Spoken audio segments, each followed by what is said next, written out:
अस्सलाम वालेकुम।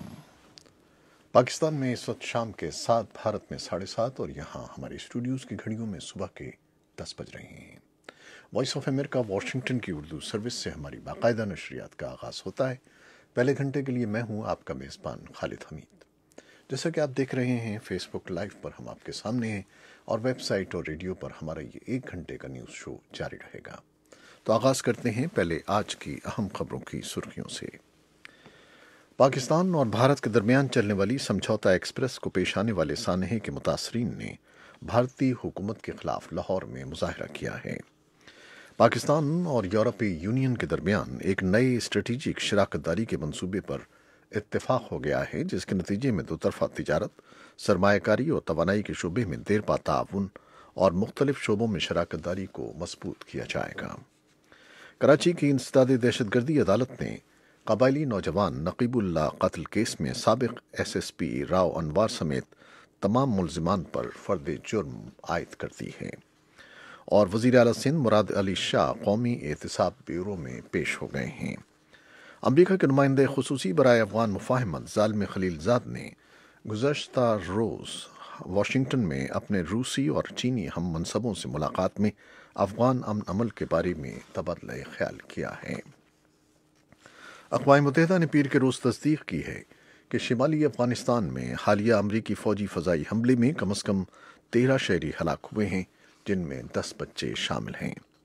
और अमरीकी हुक्काम ने तस्दीक की है कि अफ़गानिस्तान के सूबे कुंदुस में जुमे को एक फ़ौजी ऑपरेशन के दौरान हलाक होने वालों में 2 अमरीकी फ़ौजी भी शामिल हैं। सन 2016 के अमरीकी इंतखाबात में मुबैना रूसी मुदाखलत के बारे में स्पेशल कौंसल रॉबर्ट मलर की तैयार करदा खुफिया रिपोर्ट का खुलासा जारी कर दिया गया है, जिसमें कहा गया है कि सदर ट्रंप से कोई जुर्म सरजद नहीं हुआ है, ताहम उन्हें बरी ज़िम्मा भी करार नहीं दिया जा सकता।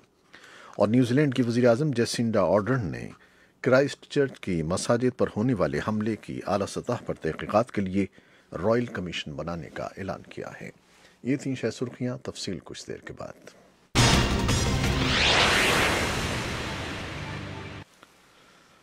पाकिस्तान और भारत के दरमियान चलने वाली समझौता एक्सप्रेस को पेश आने वाले सानहे के मुतासरीन ने भारतीय हुकूमत के खिलाफ लाहौर में मुजाहरा किया है। एहतजाजी मुजाहरे के शुरका ने पाकिस्तानी हुकूमत से मुतालबा किया है कि वो उन्हें इंसाफ दिलाने के लिए समझौता एक्सप्रेस का मुकदमा आलमी अदालत में लड़े। इस बारे में एक तफसीली रिपोर्ट भी है जो कुछ देर में आपके लिए पेश करेंगे।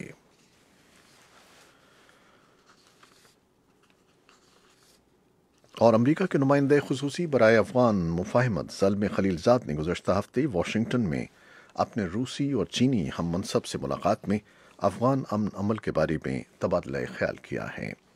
बाज़ मुबस्सरीन का कहना है कि इस मुलाकात का मकसद अमरीका और तालिबान के गुज़श्ता माह कतर में होने वाली बातचीत से मुताल्लिक़ रूस और चीन को एतमाद में लेना है। कतर मुज़ाकरात में अमरीका और तालिबान के दरमियान बाज़ उमूर पर इत्तेफाक राय हो गया है, ताहम अभी तक अफ़गानिस्तान में आर्जी जंग बंदी और तालिबान और काबुल हुकूमत के दरमियान बातचीत के मामले पर कोई पेशरफ्त नहीं हुई है। इस बारे में भी एक तफसीली रिपोर्ट हम कुछ देर में आपके लिए पेश करेंगे।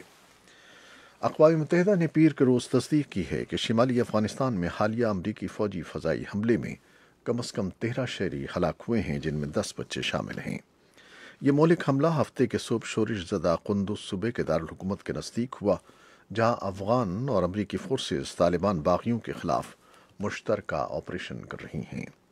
अक़वाम मुत्तहिदा के अफ़गानिस्तान में मुआविन मिशन ने इन हलाकतों का ऐलान किया और हादसे की इब्तदाई तहक़ीक़ात से भी आगाह किया।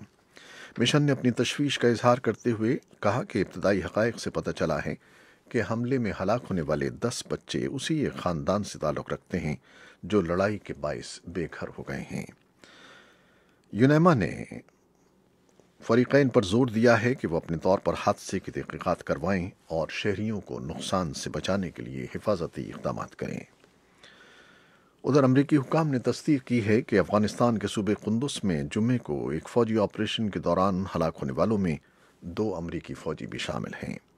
अमरीका के महकमा दिफा पेंटागन ने तस्दीक की है कि कुंदुस में ऑपरेशन के दौरान हलाक होने वाले 2 फ़ौजियों की शनाख्त जोसेफ लोलई और वेल्डे लिंसे के नाम से हुई है। بیان میں کہا گیا ہے کہ جوزف کی عمر 29 سال تھی جبکہ ویلڈی لنڈسے 33 سال کے تھے۔ سن 2016 کے امریکی انتخاب میں مبینہ روسی مداخلت کے بارے میں اسپیشل قونصل رابرٹ ملر کی تیار کردہ خفیہ رپورٹ کا خلاصہ جاری کر دیا گیا ہے، جس میں کہا گیا ہے کہ صدر ٹرمپ سے کوئی جرم سرزد نہیں ہوا ہے، تاہم انہیں بری الذمہ بھی قرار نہیں دیا جا سکتا۔ اسپیشل قونصل رابرٹ ملر نے اپنی اس رپورٹ میں یہ بھی کہا ہے کہ صدر ٹرمپ کی انتخابی مہم کے دوران روس کے ساتھ کسی ساز باز کا کوئی واضح ثبوت نہیں ملا ہے۔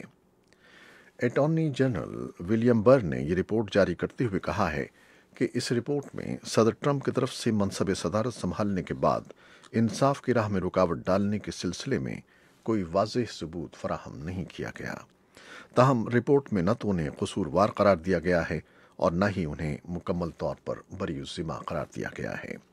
ملر نے اپنی رپورٹ میں لکھا ہے کہ اس بات کا فیصلہ وہ اٹارنی جنرل ولیم برر پر چھوڑ رہے ہیں کہ صدر ٹرمپ نے اس بارے میں کوئی جرم کیا ہے یا نہیں۔ نیوزی لینڈ کی وزیراعظم جیسنڈا آرڈرن نے کرائسٹ چرچ کی مساجد پر ہونے والے حملے کی اعلیٰ سطح پر تحقیقات کے لیے رائل کمیشن بنانے کا اعلان کیا ہے۔ ایک ہفتے قبل کرائسٹ چرچ کی 2 مختلف مساجد پر حملے کے نتیجے میں 50 افراد جاں بحق ہو گئے تھے۔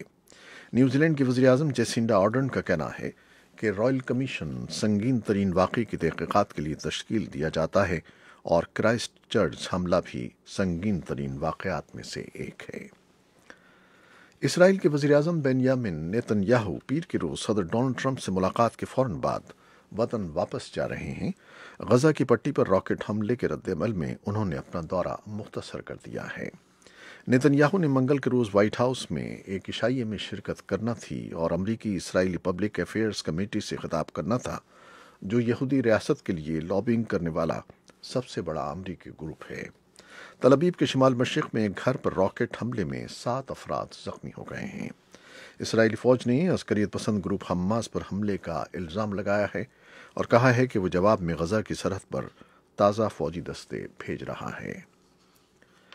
امریکی حمایت والی شامی ڈیموکریٹک فورسز اتوار کو دیر گئے تک داعش کے قبضے والے ان آخری علاقوں کو صاف کرنے کی کارروائیاں کر رہی تھیں جہاں انہوں نے ایک روز پہلے خود ساختہ خلافت کے خاتمے کا اعلان کیا تھا۔ شامی فوجیں اور امریکی حمایت والا اتحاد بچے کچھے جنگجوؤں کو تلاش کر رہے ہیں اور داعش کے ہتھیاروں کے ذخیروں کو تباہ کر رہے ہیں۔ شمال مشرقی شامی قصبے باغوز میں ان علاقوں پر کئی راتوں سے مسلسل بمباری ہوتی رہی ہے جو داعش کے قبضے والے آخری علاقے تھے۔ تباہی سے بچ جانے والی ایک عمارت پر ایس ڈی ایف نے اپنا جھنڈا لہرا دیا اور اس خلافت کے خاتمے کا جشن منایا جس نے اپنے دور حکمرانی میں دہشت گردی اور قتل عام کا بازار گرم کیا۔ تھائی لینڈ کے عہدیداروں نے اتوار کو دیر گئے جاری ہونے والے ابتدائی انتخابی نتائج میں بتایا ہے کہ 93% ووٹوں کی گنتی کے بعد ظاہر ہوا ہے کہ فوجی پشت پناہی والی پھالنگ پرچارت پارٹی 7.6 ملین ووٹوں سے جیت رہی تھی، لیکن وہ پارلیمنٹ میں اکثریت سے تھوڑا پیچھے ہے۔ دوسرے نمبر پر سابق وزیراعظم تھاکسن شناوت کی پھیو تھائی پارٹی ہے جس نے 7.1 ملین ووٹ حاصل کیے ہیں۔ تھائی باشندوں نے پیر کو انتخابی نتائج کا انتظار کیا جن کے متعلق کہا جا رہا تھا کہ یہ جمہوریت کی طرف ایک واپسی ہے، لیکن ان پر بڑے پیمانے پر تنقید ہو رہی ہے کہ وزیراعظم پرایوت چن اوچا کے تیار کردہ طریقہ کار پر جن کا مقصد فوج کا اقتدار پر مضبوط قبضہ تھا، یہ الیکشن کروائے گئے ہیں۔ اس کے ساتھ ہی فیس بک لائیو سے ہم آپ سے اجازت لیتے ہیں۔ ویب سائٹ اور ریڈیو پر ہمارا یہ شو ابھی جاری ہے، ہمارے ساتھ رہیے گا۔ فیس بک لائیو سے اجازت، اللہ حافظ۔